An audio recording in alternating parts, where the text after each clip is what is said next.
আসসালামু আলাইকুম। কাছে দূরে যে যেখানে আছেন সবাই কেমন আছেন? আশা করি সবাই অনেক অনেক ভালো আছেন। আজকে আমি একটা বেবি ফ্রককে পেইন্ট করব।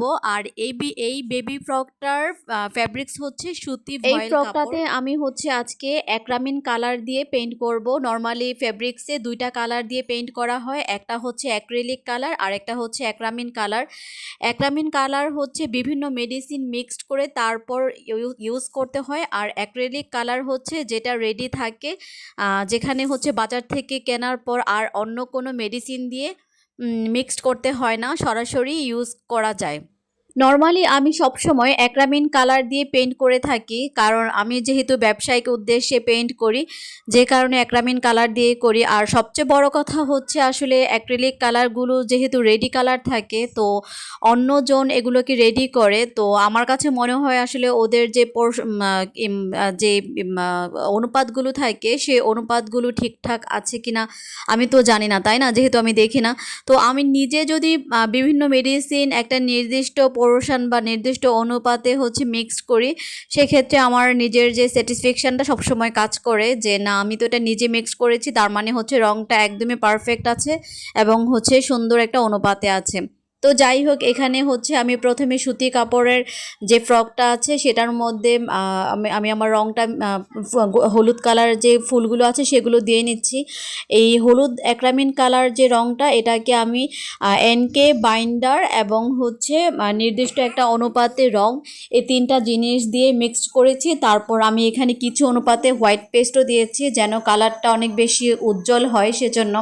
কারণ হোয়াইট পেস্ট এখানে না দিলে কালারটা অতটা উজ্জ্বল লাগতো না, যেহেতু গোলাপি কালারটা একটু একটু এমন একটা কালার যেটা মনে হয় যে আসলে একটু ডিপ ডিপ টাইপের, মানে হালকা ডিপ, অতটা ডিপও না।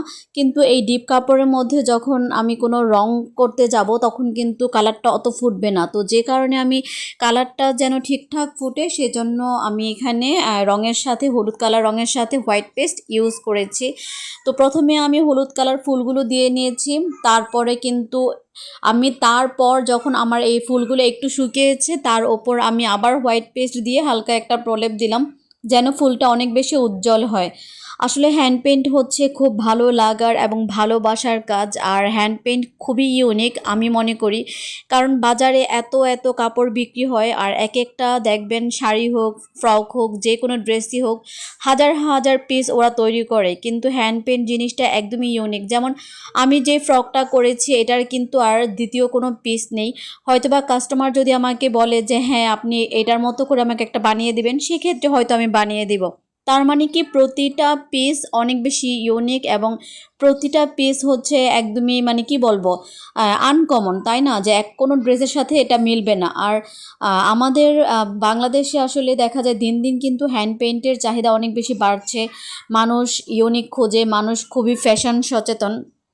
তো আমার কাছে মনে হয় যে আপুরা ঘরে বসে থাকে ফ্রি, সংসার ফ্রি বলতে সাংসারিক কাজকর্ম তো অনেক থাকে, কিন্তু চাকরি বাকরি যারা করি না আমরা, তারা কিন্তু চাইলে সংসারের যে সময়টুকু আমরা একটু ফ্রি থাকি ওই সময়টুকুকে কাজে লাগিয়ে কিন্তু কিছু টাকা আর্ন করতে পারি। যেমন এখানে আমি যে হ্যান্ড পেইন্টের কাজগুলো করছি, এরকম কিন্তু অনেক আপুরাই ইউটিউব দেখে দেখে কিন্তু শিখতে পারেন। বিভিন্ন ইউটিউব চ্যানেল আছে যারা কোর্স করায় এবং যারা সরাসরি কিভাবে রঙগুলো মিশাতে হয় এগুলো সুন্দর করে দেখিয়ে দেয়, কিভাবে অ্যাপ্লাই করতে হয় ফ্যাব্রিক্সে সেগুলো শিখিয়ে দেয়। এগুলোকে দেখে কিন্তু শেখা যায়, আর শিখে কিন্তু তারা ঘরে বসে কিন্তু নিজের আর্থিক সচ্ছলতা বাড়াতে পারে, তাই না। তো আমিও হ্যান্ড পেইন্টের কাজ করি এবং আমি আমার চ্যানেলটা একদমই নতুন খুলেছি, আশা করব আপনারা পাশে থাকবেন। যারা কাজ শিখতে ইচ্ছুক তারা সাবস্ক্রাইব করবেন এবং লাইক দিবেন প্লিজ, তাহলে কিন্তু দেখা যায় আমি পরবর্তীতে আরও ভিডিও করার অনুপ্রেরণা পাবো, উৎসাহ পাবো। সেক্ষেত্রে আমি রেগুলার ভিডিও দিব এবং ডিটেলসে অনেক ভিডিও দিব টিউটোরিয়াল আকারে। সেক্ষেত্রে কিন্তু যারা শিখতে ইচ্ছুক তারা শিখতে পারবেন।